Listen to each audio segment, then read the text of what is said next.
Hi! You've probably had a classic nacho plate before, but these chips are so versatile and we can do so much more with them.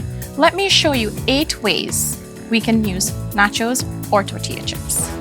A sustainable take on the nacho plate is using leftover nachos that would have been headed for the trash otherwise.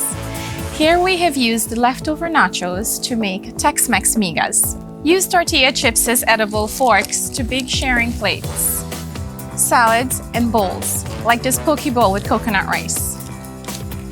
You can also use them for a breakfast bowl, like this steak on huevos rancheros.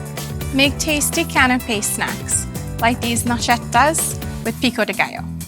Add some crunch to any dish, perhaps a burger with nachos in it. Or crush them and use it as crunchy coating for dishes like this fajita cod.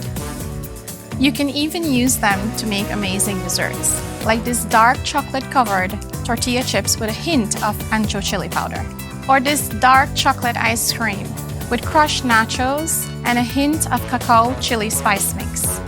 That's it for now. Thanks for watching.